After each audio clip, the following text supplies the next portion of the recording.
दिवसाची सुरुवात चहाशिवाय अशक्य. तर इथे आदिश ऑन ड्युटी, हा माझा बिबट्या कामावर आहे. असं थोडा वेळ काम केलं तर त्याच्या लक्षात आलं, अरे आपल्याकडे तर मोबाईलच नाही. बिचार गेलं खाजवत खाजवत तिकडं मोबाईल आणायला. डेडिकेशनने आधीचा सगळा कार्यक्रम पाहिला आणि त्याच्यानंतर लक्षात आलं time to skin care. Mehndi, आहा मेहंदी. हाताच्या एकाच बाजूला मेहंदी काढून माझ्या अंगात असलेल्या कंटाळ्याचा पुरावा दिला आणि बेसन पुताईला सुरुवात केली. एवढा फास्ट फेस पॅक लावला की इंटरनेट फास्ट, ट्रेन फास्ट, पण माझा फेस पॅक सगळ्यांचा बाप फास्ट. काल सगळंच फास्ट झालंय, मग हा फेस पॅक तरी कशाला मागे राहावा. आता फक्त 15 मिनिटं वेट करा, लगेच मी फेस पॅकला कामाला लावते.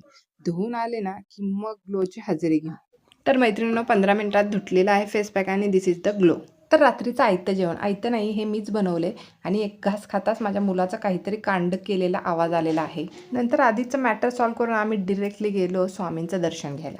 तर इथून छान त्यांचं दर्शन होत होतं. तिथून बाहेर पडताच लगेच प्रसादाच्या लाईनमध्ये घुसलो. जत्रेला बघून आदिशनं काय प्रसाद खाऊन दिला नाही, पण तरी पण कसा तरी प्रसाद संपवला आणि जत्रेत आलो.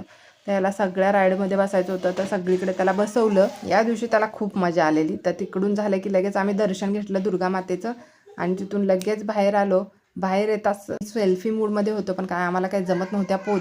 कशी तरी सेल्फी काढली आम्ही. शेजारी दांडिया खेळत होते आणि त्याचं लाईव्ह प्रकाशन त्या स्क्रीनवरती दिसत होतं. तिथून बाहेर निघणारच तोपर्यंत त्याला ती 4 व्हीलरची राईड दिसली. मग त्याच्यात पण त्याने बसला, रडून रडून बसायलाच लावलं. नंतर पोचलो घरी पोचता स्किन केअर केला. आदिशला दांडिया आणलं होतं, त्याने तो खेळत होता.